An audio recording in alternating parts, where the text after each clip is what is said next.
I think I was always interested in wildlife and wild places from the time I was a very little boy. I was just born that way. I grew up in Southern California at the base of the San Gabriel Mountains, which rise up to 8,000 to 10,000 feet abruptly from a coastal plain. So every day, if it wasn't too smoggy, I could look up and see these mountain peaks, and as soon as I was old enough, I started spending as much time as I could hiking in the canyons or walking trails up to the tops of the peaks.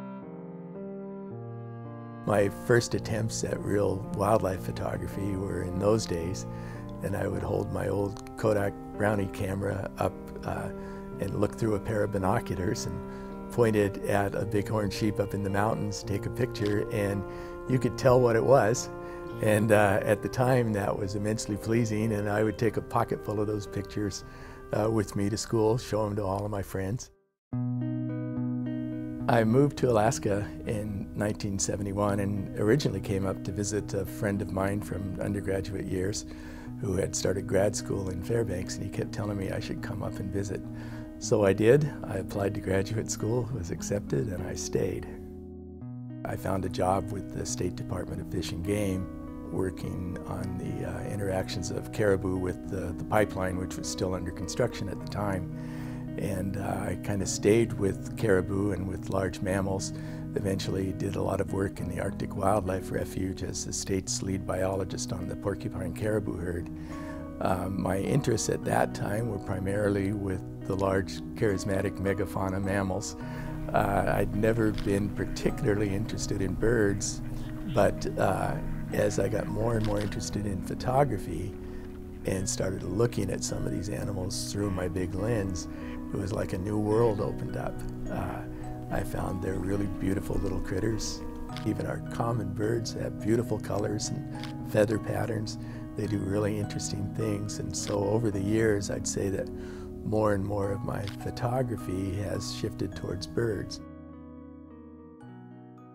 Many birds eat berries, and I have a mountain ash tree in my backyard, and I can open a window in the living room, stick my camera out, and take pictures of the birds there. And over the years, I've seen robins, varied thrushes, Townsend solitaire, gray jays, all feeding on the mountain ash berries, but I've never seen a Bohemian waxwing at my house. So a year ago in the spring, a good friend called and told me that there was a flock of Bohemian waxwings at his house, feeding on the chokecherry and crabapple berries. I decided that, geez, these birds are flittering around, they're landing on almost every branch there is, there's berries everywhere. So I think the trick is to find a nice branch with a clean background and just wait for a bird to land on it.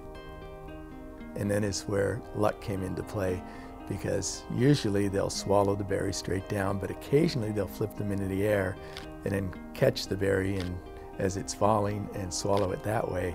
And this bird did that right when I had the camera already set up, good light, good background, and that's what made the picture stand out from any others that I took on that day or the several other days that I went over there and followed the waxwings.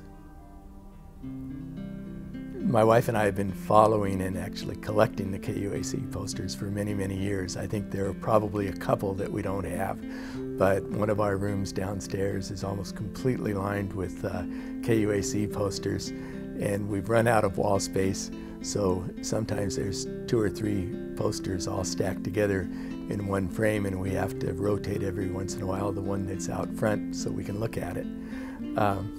So the KUAC poster contest is something I've always been interested in, and we thought maybe I should enter sometime. I was thinking in those days, though, mostly in the context of my other pursuit, which is wood turning, making wooden bowls, and thought maybe I'd enter some of my wood art, but I never could really figure out how would I do that, you know? I mean, obviously we'd have to take a picture of it or whatever, and I just never got around to figuring out how we would do that. So my wife kept bugging me again, why don't you enter the contest? And I said, well, maybe a photo. And she said, how about that one of the waxwings? It's a real honor to finally enter it and be chosen as the winner.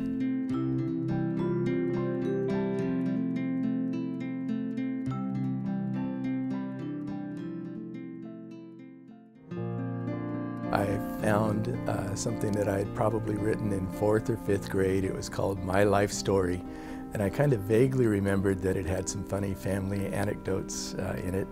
As I was reading through, though, I got to the last page and I had no recollection of having written this, but it said, when I grow up, I want to be married, have a family, I want to be a forest ranger and live in Alaska.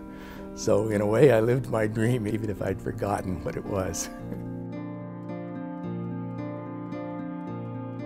My name is Ken Whitten, and I'm KUAC's 2012 poster artist.